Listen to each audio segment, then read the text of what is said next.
Hello and welcome to what is now the fifth instalment of the BTS Career Pathways lunchtime sessions. My name's Alex Langhorne. I head up the business support team here at BTS.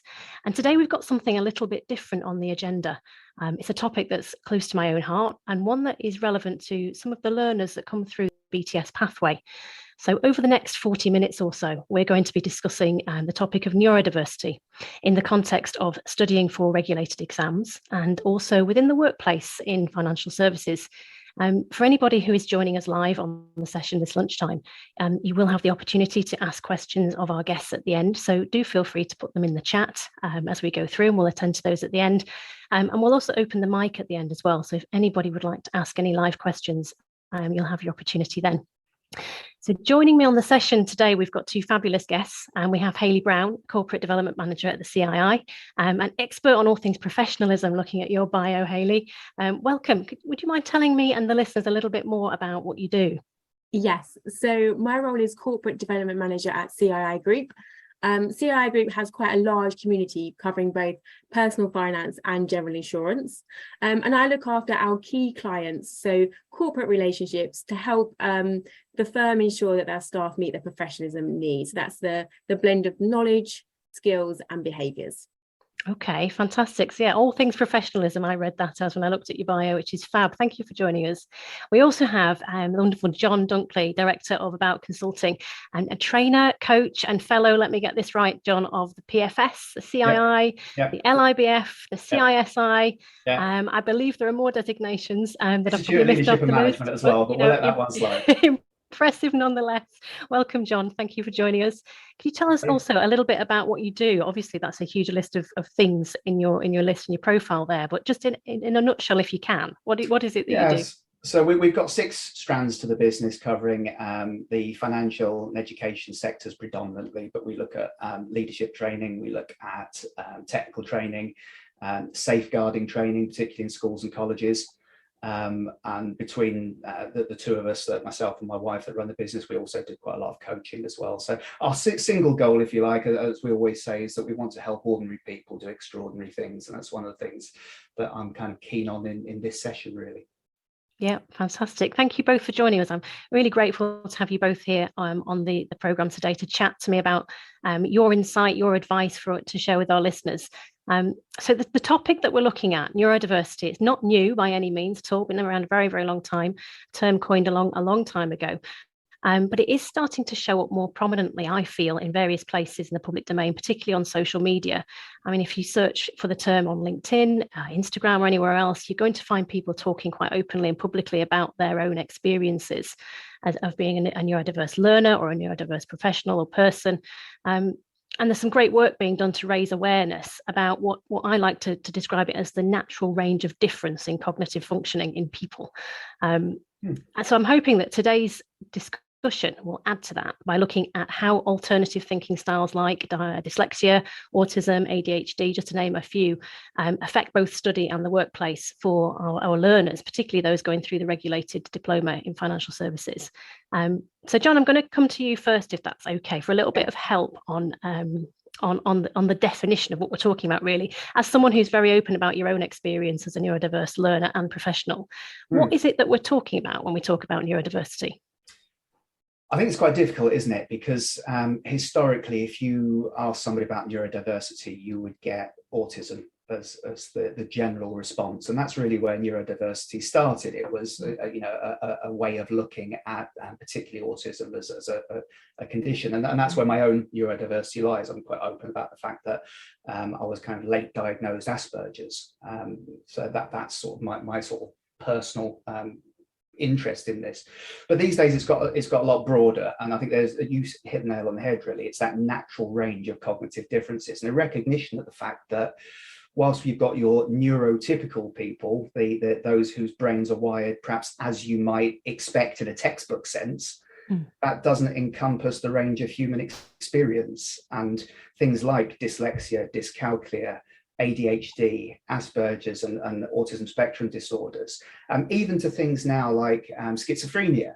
I've seen some people referring to Down syndrome as being a form of neurodiversity now. So it's a recognition, I think, that some people's brains just work slightly differently, not less, but differently.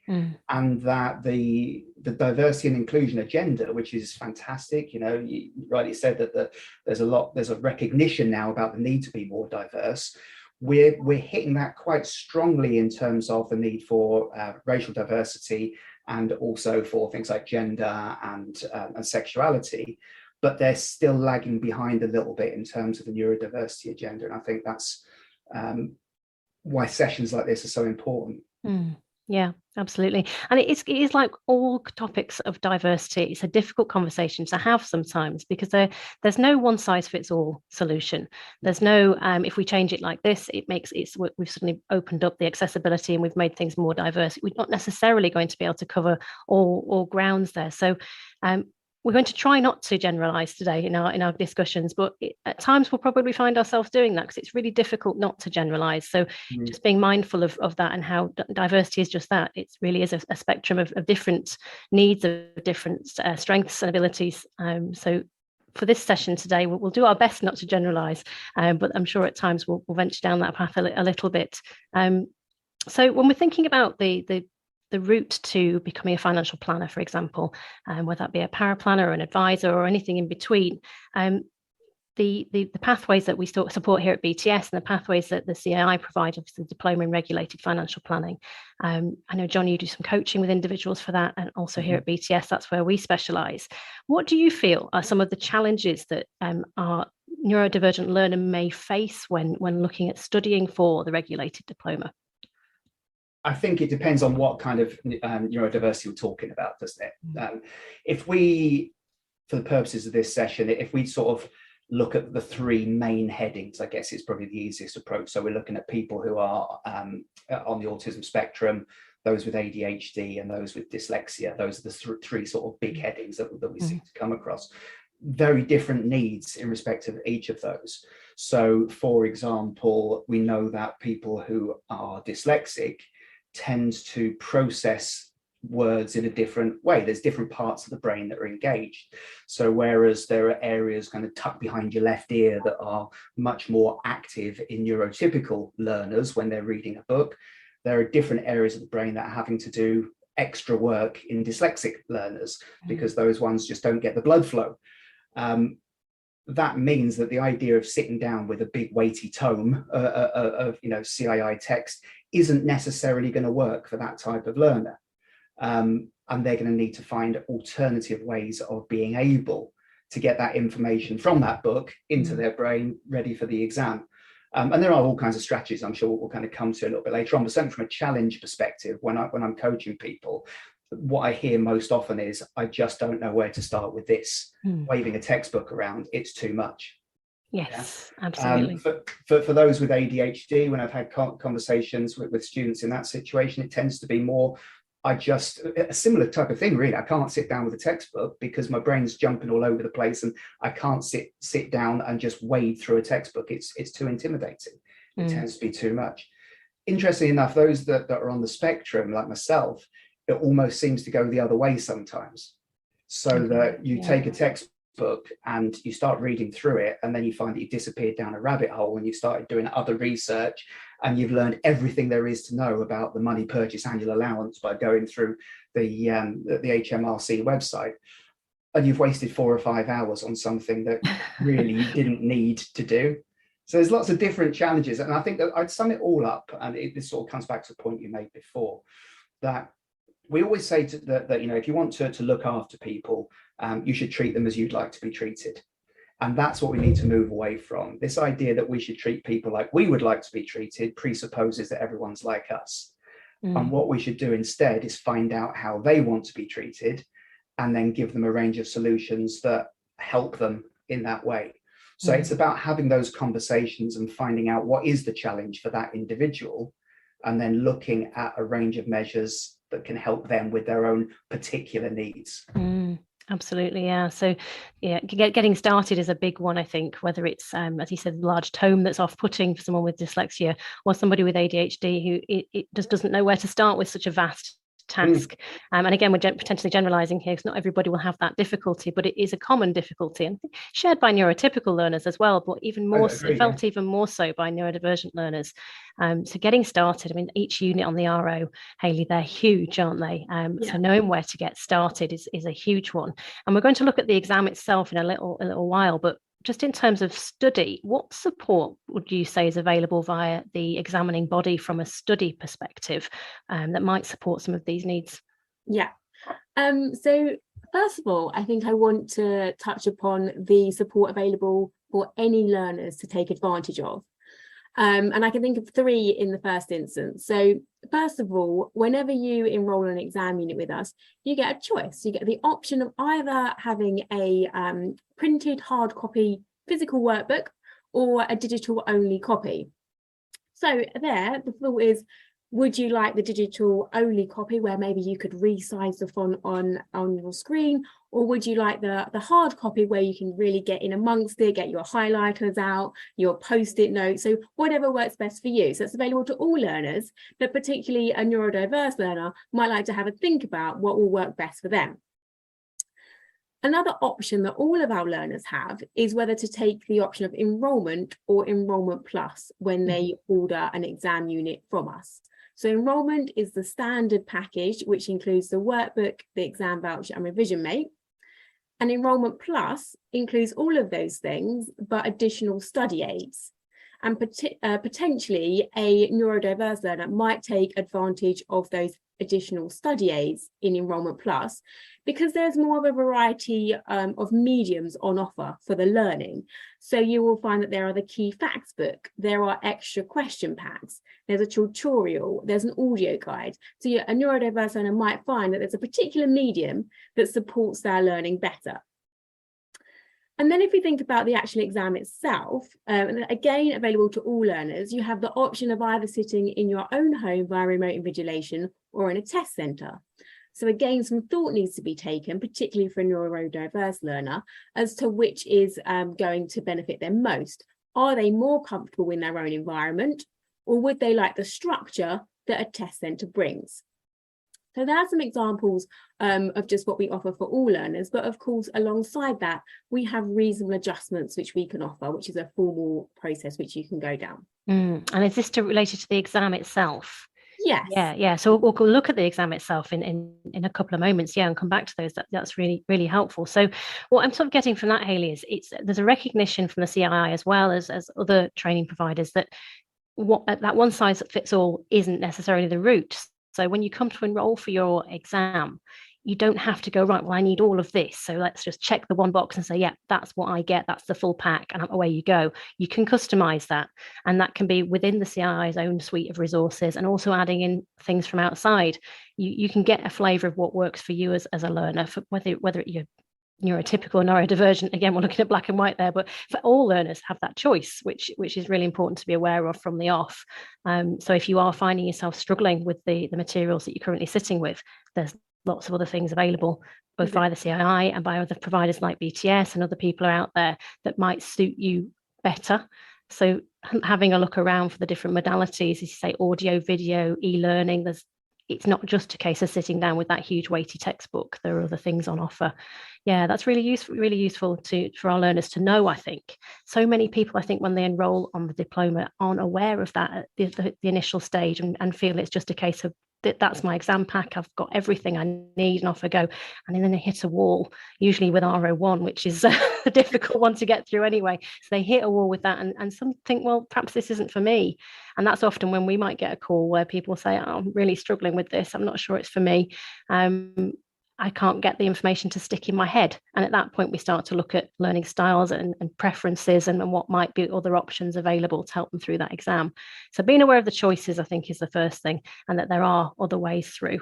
So Jon and BTS, we both coach learners one-to-one and also in group settings as well. So having that as an option, I think, is something that is useful to be aware of. I think we've talked about this in the past about how for some individuals, just having somebody to break the subject down for them can really help as well. In coming back to your point, Jon, about hyperfixation on a topic and disappearing down a rabbit hole, that is so easy to do, especially with these units, because they are vast. Absolutely. So yeah, I mean, I've been training these for years, and recently I started tutoring for the STEP modules, which takes it to another level beyond. And so I disappear down a whole new load of rabbit holes, going even deeper into subjects, but it's knowing where to stop. So one point, if I may just pick up on something that Hayley said around the different ways you can take the exam now. And one thing that I've been doing a bit of work with some of my students on is just the importance of visualization in case something goes wrong. Now, I know, we all kind of hope it won't go wrong, but if a system falls over or things are not as you're expecting, that can derail any student. But I do tend to find that neurodivergent students can struggle a little bit more, particularly people like myself on the spectrum, where that need for certainty. I need it to work in a certain way, and then it doesn't work in that certain way. How am I going to respond to that? I think it's quite an important exercise to just spend a little bit of time. It's the sort of Steve Peters thing, the guy that was the psychiatrist for the Olympic team. He did work with Chris Hoy, and he said, well, look, how are you going to respond if the guy before you goes out and breaks the world record? And he said, well, I don't know, I hadn't thought about that. He said, well, go away and think about that, because if it happens, you need to be ready to deal with it. I think that's quite important, however you're planning on taking the exam, just to spend a little bit of time thinking about what might go wrong, what might not be quite as I want it to be, and then how would I respond if it does happen in that way. Absolutely, yeah. So I know the CII, I've got some useful videos out there of what the system looks like, and prepping for what it's going to look like if it goes well, I think is important as well. I've worked in careers guidance for a long time as well, and one part of interview preparation is, for some people, actually go to the venue before your interview, have a look at the building, find the entrance, work out your travel routes, and get all of that bit sorted first of all, so that you're familiar with what the system is. So your technical knowledge can be fantastic, but if you're not comfortable with the system, you can so easily be derailed on the day by something you weren't expecting. But then also looking at what happens when something unexpected does happen is just as important, isn't it? Because although the system, Hayley, is fantastic now, isn't it? We've got much more positive stories coming out of the remote sittings. To begin with, there were issues getting it off the ground, and some learners will still face potential issues with the remote sitting, won't they? So that's worth just having a little bit of a chat about. If somebody does face an issue with a remote sitting and it really does derail their exam, where do they stand with that, Hayley, if they feel it's affected their performance? So two routes really. If they've already sat the exam and then are worried about something afterwards, they would come to us, usually our complaints team, complaints@cii.co.uk, where they would log the problem they had with the exam and ask for us to review it. But also when you're actually sitting the exam and things aren't going right, maybe the setup's not going right, then you can always ring our technical support number, which is available on our website for PSI, our exam platform provider. And also it's on all of the emails that you receive in preparation for your exam. So one thing that I would suggest is always read through the emails that you get before the exam, because it says about how to set up your equipment. There are also links to test your equipment as well. And there are also familiarization tests on our website, so that you're familiar with how the exam paper will look on screen as well. So lots of support there. Okay, yeah, fantastic. Thanks, Hayley. So we talked a bit about the challenges that are faced by neurodivergent learners when they're studying for the exams. I want to come back to you for a little bit, Jon, if that's okay, and look at some of the strategies that might help with a study plan. What can make a difference to the learners you're coaching? We've talked about different types of resources, but in terms of actual study techniques, what can help? I think it's recognizing what works for you and what doesn't, and then making sure that your approach factors in more of what you know is going to work. Now that sounds a little bit kind of simplistic and catch-all, but if I take, for example, a dyslexic learner, okay, I'm working with a dyslexic learner at the moment who is super intelligent, will fly through all of the exams, but just can't get to grips with textbooks. Just doesn't work for her. It's not in keeping with her sort of style of learning. So what we're doing is breaking up study into chunks, because she finds it easier to manage it when it feels less intimidating. We are working at her pace. So we're just, not trying to drive to a particular exam date. We're just being a little bit more fluid with it, and we're working at a pace that works for her. We're also using a lot more visuals. So given that she doesn't particularly like long passages of text and she struggles to process those, we're going to use more mind maps. So she's very good at drawing pictures, and so we use mind maps. As we go through a tutorials or a coaching session, she'll sit there and draw pictures. And then those will help her. The other thing I think that is quite useful, and I tell this to all students, is to not try and learn in a linear fashion. So I always talk about prioritizing your subjects as A's, B's and C's. So an A subject is one where I'm pretty good at that already. I've got a fairly good grasp of it. If you ask me a question, I'd have a good go.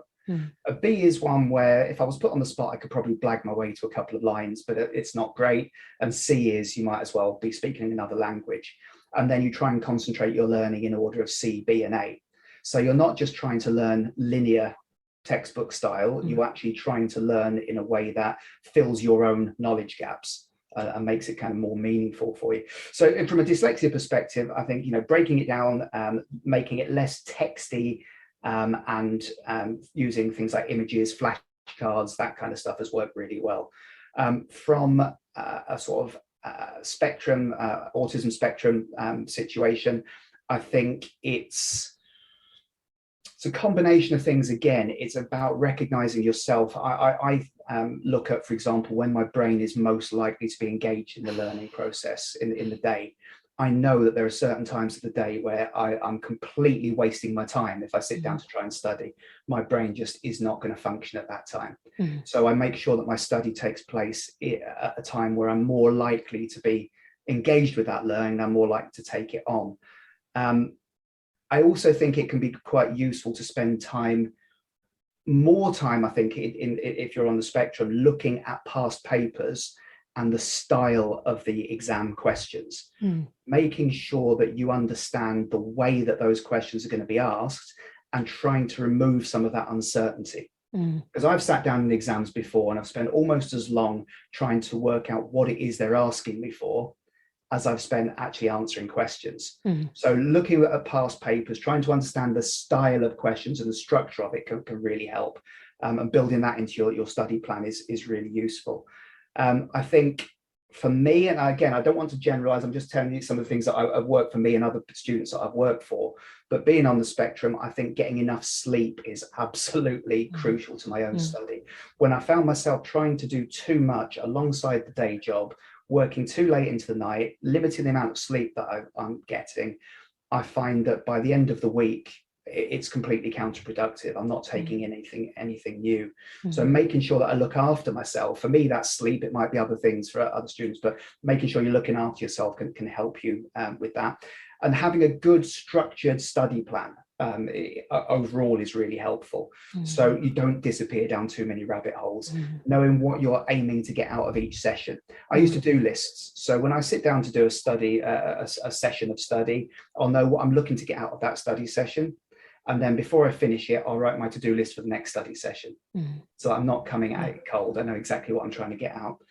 And then some of the similar sort of techniques for students I work with ADHD, I think it's setting aside time for study, because that can be a difficult thing. You said yourself, hard to get started with it, actually setting aside time, but setting aside longer than you think you're going to need. Yeah. So that if you're not necessarily in the zone at that point in time and your brain is kind of darting around a little bit, you're not putting yourself under too much pressure. So you set aside longer than you need, so that if you're not there at that point in time, it doesn't matter too much. You can let that one slide and you can pick it up.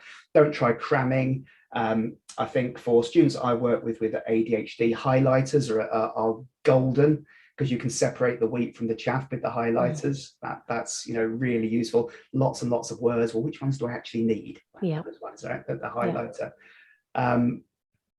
And also look at things like making up questions for yourself and then answering them with your study. It gives the brain a slightly different direction in terms of the way that you're studying.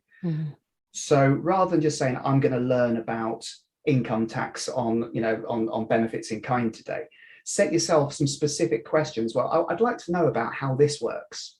And then you actually study to answer a question. It just puts a slightly different emphasis on the study. Other things as well, they're like decluttering your desk. making sure that the brain has got the space, if you like, to take in what's in front of you, and also thinking about things like noise. Mm-hmm. So again, that works. That's common to ADHD learners and also learners on the spectrum. Some people need to have a certain level of low-level background noise to be able to study. Mm. Other people, if there's noise, they just won't be able to take anything in at all. So it's learning what matters to you and what works for you, and then making sure that you.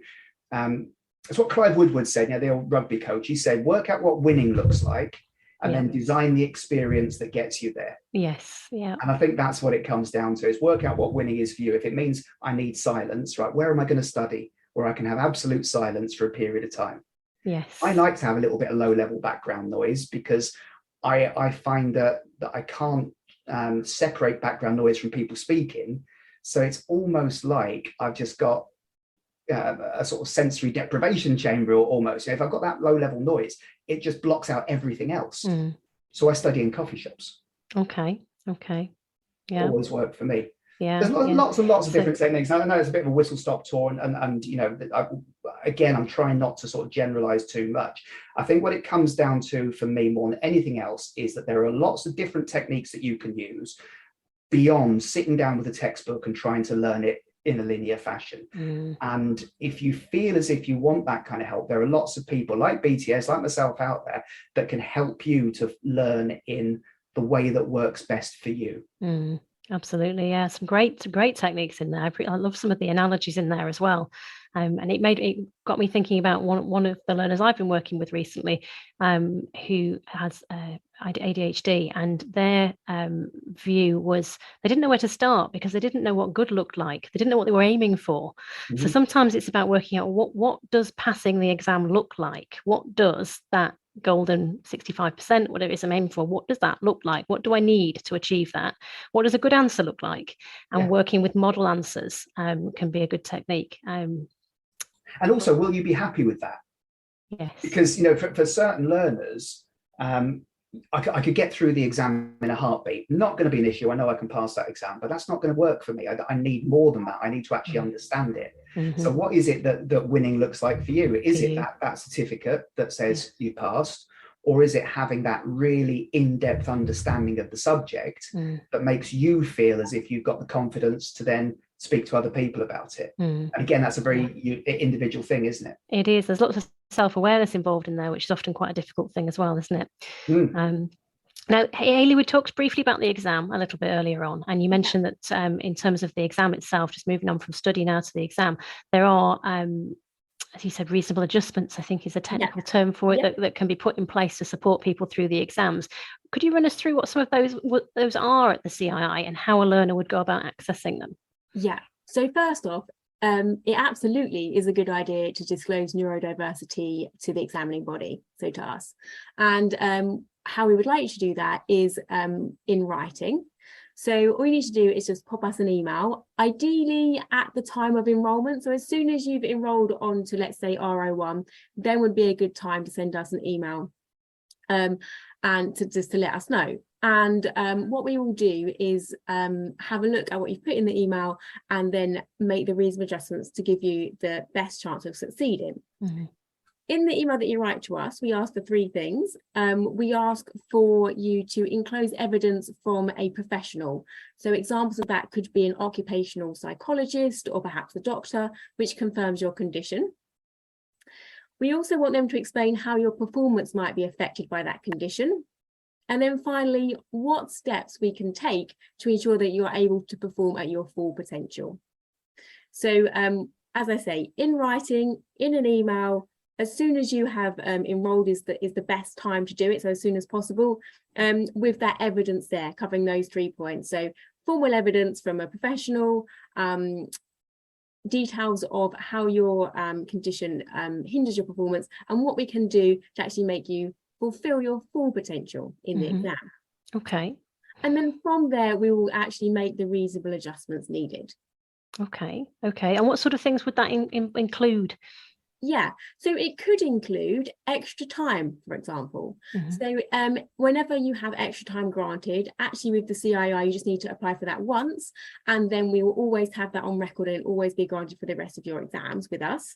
If you have any other adjustment, then what we will do is ask you to actually request that every time you enroll in an exam unit with us. And that's because either your condition could have changed within that time period, or actually the style of exam could have changed as well, which is actually important when we're talking about the regulated exams, because we've got the ROs, which are multiple choice, 1 to 5, then you move to the RO6, which is on-screen written. So you might require different adjustments for the different type of exam that you're having. But extra time is one of the examples, lots of others out there as well. Okay. So lots of things that we learners will be tapping into, which comes on to the issue, say, but it's always a good idea to disclose the examining body. Now, disclosure is always for me and people I worked with on a one-to-one level, very personal thing. And although we would always advocate that disclosure is a good thing, for an individual, it always is a personal choice whether they go down that path. And obviously, it's great to hear the CII saying, please disclose. We want to hear this so we can put in what you need to perform at your best, which I love that approach. That's what we're looking for. But for a learner who's sitting there thinking, oh, not sure, the CII is, that's the body on my certificate. Do I really want to be disclosing that? Some people will have that perspective. What would you say to a learner who feels like that, or what guidance can we put out to help reassure somebody about that disclosure process?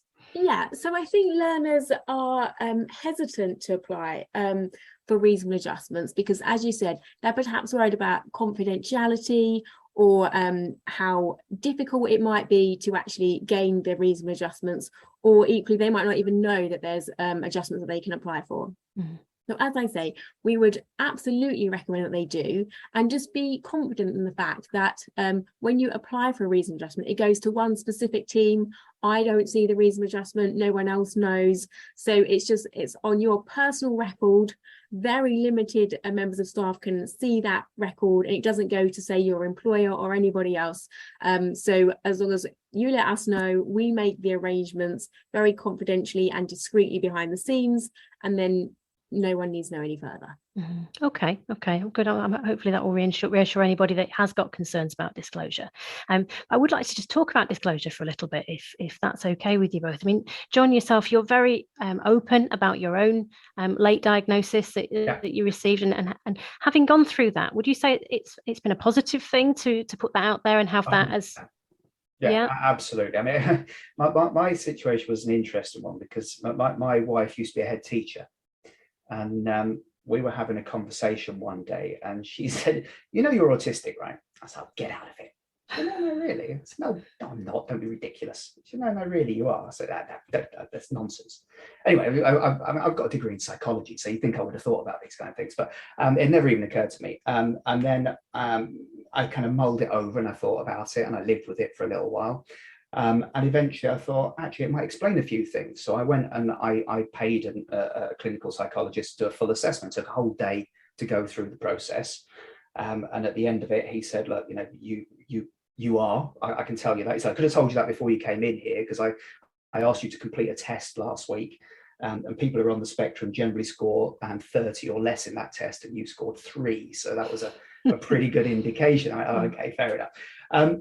But what it then meant, and I don't like labels, and I'm not a big one for labels, but it gave me a lens, and there's no objective reality for any of us. The world, that around us is just the way that we perceive that world.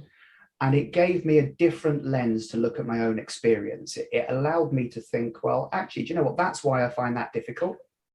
It's not that I'm doing anything wrong. It's just that that's a part of my life I find difficult because my brain is wired slightly differently to other people. But on the flip side to that, I've got other things that I can do that other people can't even begin to think about doing. So I'll spend more time concentrating on those and less time worrying about those. And it was almost like lifting a weight off my shoulders. Having said that, and this is my sort of one caveat to that, I'm in a very fortunate position that I run my own business. I make my own decisions, and I don't need to worry about how a boss might respond. So I'm quite open, and I tell everybody, I don't, I don't see it as anything that I should be in any way ashamed of. In fact, in many ways, I see it completely the opposite. But I can understand why some people would have some hesitancy in talking to bosses because they're not all that supportive. My kind of trade-off is, I guess, if you're looking at a new company, would you want to disclose it? My sort of question to somebody in that situation would be, if you disclosed it to a potential employer and they weren't supportive, is that an employer that you want to work for? And that's something that I think people should ask themselves. But certainly from my perspective, having that diagnosis has been transformative. I do think that we need to recognise the fact that I spent nearly £1,000 getting that diagnosis, and I was in a fortunate position to be able to do that. Not everybody is in that situation, and we do need to have evidence to be able to get things like special adjustments. And that's something I think that we need to, perhaps as a society, get a little bit better at providing support. Absolutely, because late diagnosis is so common, isn't it? It really is. And the statistics at the moment around somebody who is perhaps neurodivergent is 1 in 7 adults, and that's huge anyway. But potentially it's a lot bigger than that, because you do very commonly hear stories like yourselves where the diagnosis is later. And we may even have people listening to this now think, well, I don't have a diagnosis, but all of this sounds very familiar, and I've got some suspicions that it might be me too.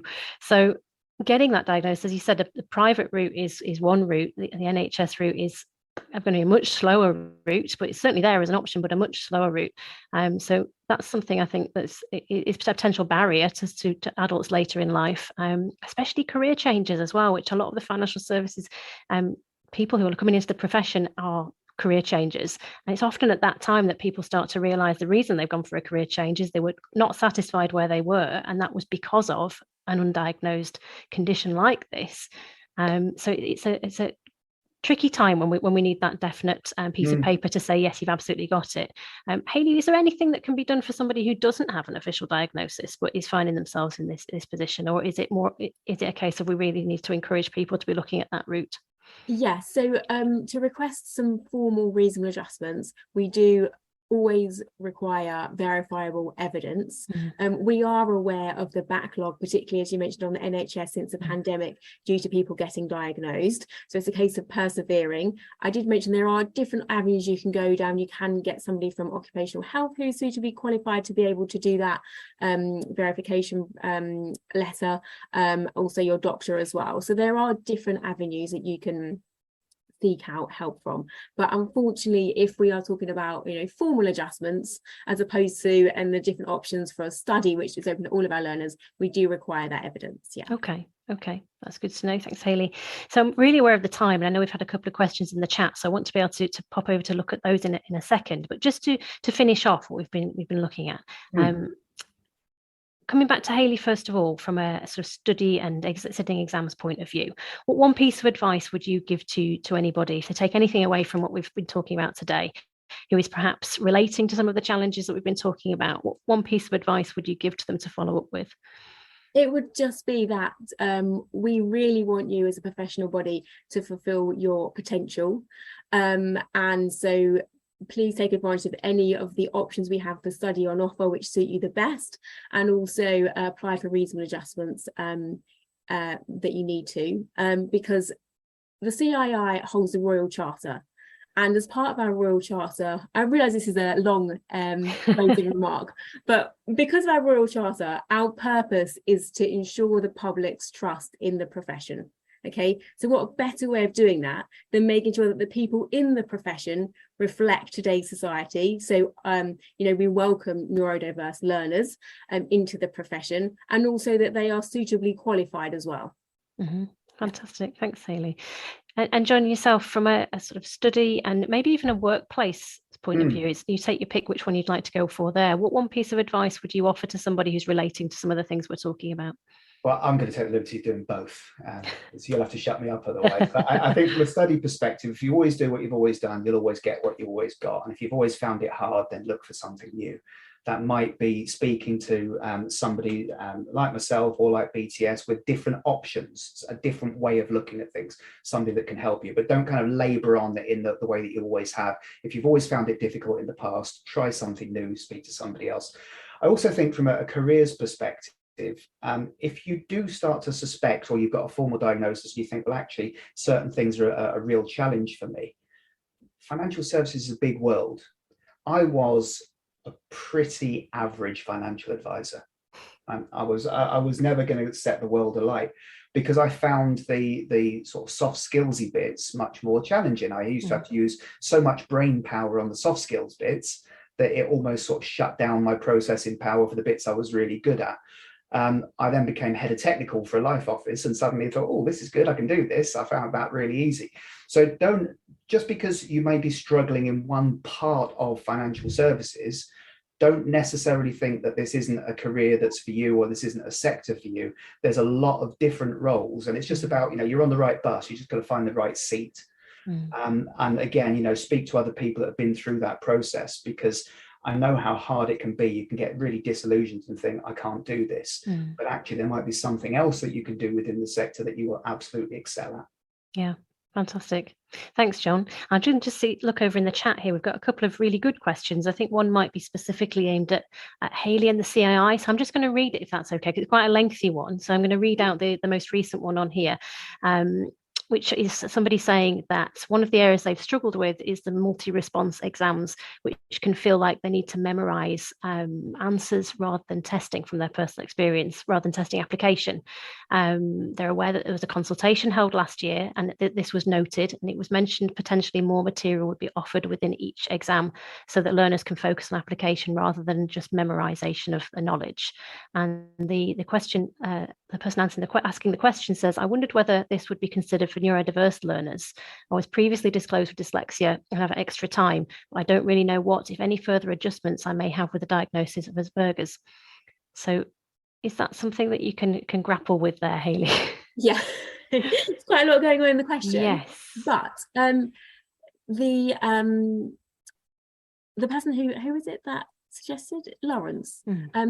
Lawrence, you're absolutely right that in our consultation recently, we did put forward the idea that perhaps our exams were quite old-fashioned in the way that they are examined, and could we be more accessible and modern in the ways that they are assessed.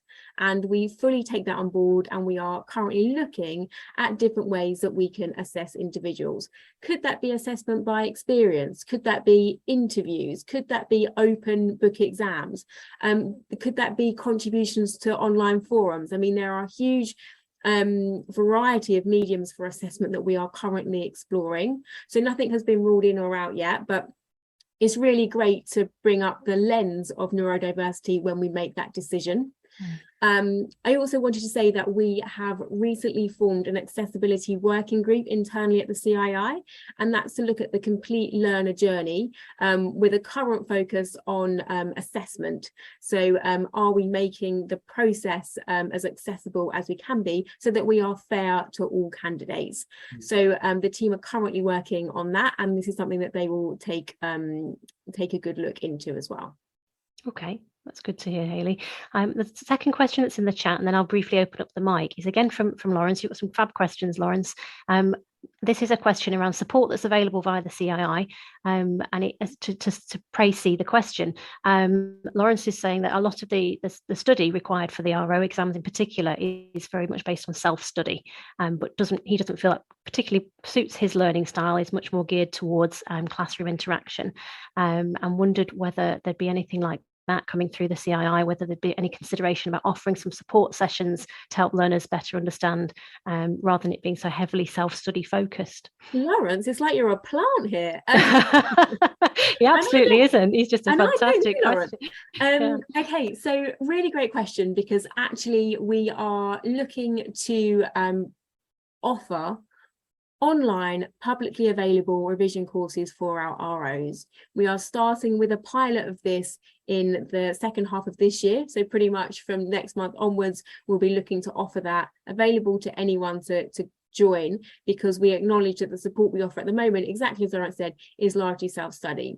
The alternative is to support that, not only with the extra study materials that I mentioned in Enrolment Plus, but also the revision sessions, which we will soon be offering, but then people like BTS and others as well, so your training providers, that tend to make revision more active. Yeah, absolutely. And that is absolutely what we do at BTS. We take the study material and try and make it that more active.